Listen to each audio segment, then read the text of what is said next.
Guys नमस्ते सबैजनालाई के छ आराम हुन्छ सबैजना।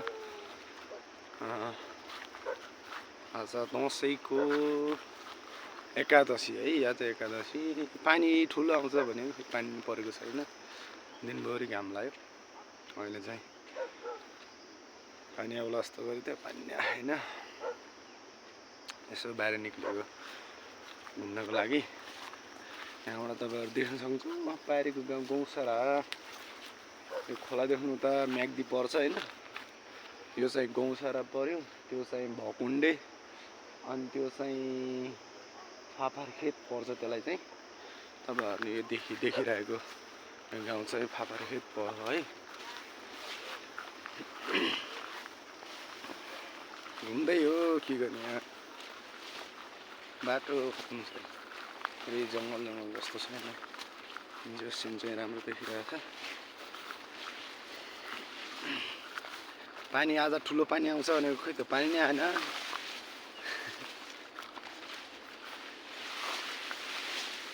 गाह्रो छ।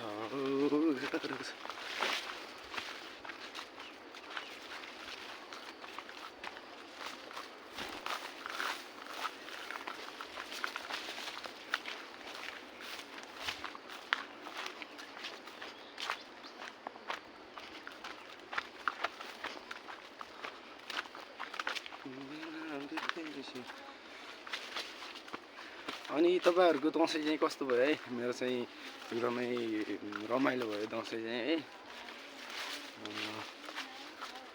जोस तपाईहरुको पनि राम्रो भएको होला, राम्रो भयो होला दसैँ भन्नुपर्छ है। तपाईहरुको पनि दसैँ राम्रो भयो होला। हाम्रो पनि एकदमै राम्रो भयो, रमाइलो भयो।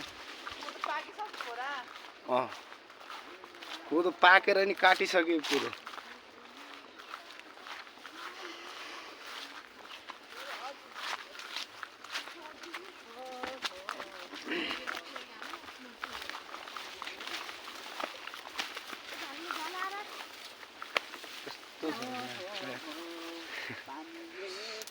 भाँगो है भाँगो। खुब याद आउँछ होला हैन? यो देख्यो भने त याद आउँछ होला है केटाहरुलाई त। कोही भाँचेछ नि यार, कसले भाँचे त्यति राम्रो भाँगो यार। यहाँ त कोदो काटिसकिन्छ नि यार, यहाँ त कोदो काटिसकिन्छ न, यहाँ त कोदो काटिसकिन्छ न। कति छिटो हो त नि। आज होइन हिजो काट्छ।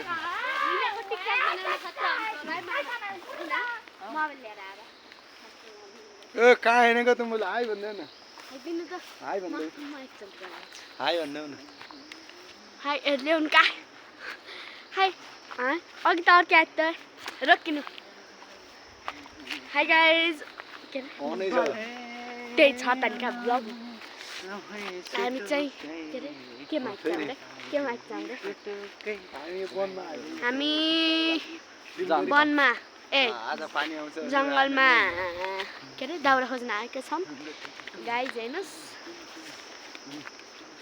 यस्तो जङ्गलमा अब दाउरा खोज्न हिँडेका छौँ।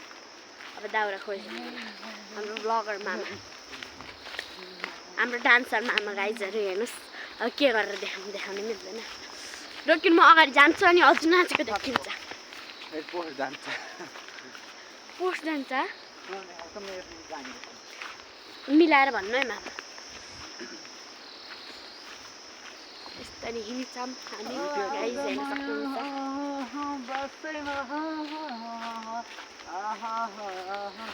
हिजो दसैँ, आज नदसैँ, आज पूर्णिमाको सुरु दिन होला। दाउरा खोज्न हिँड्छौँ हिजो पकाएर सिक्दैन।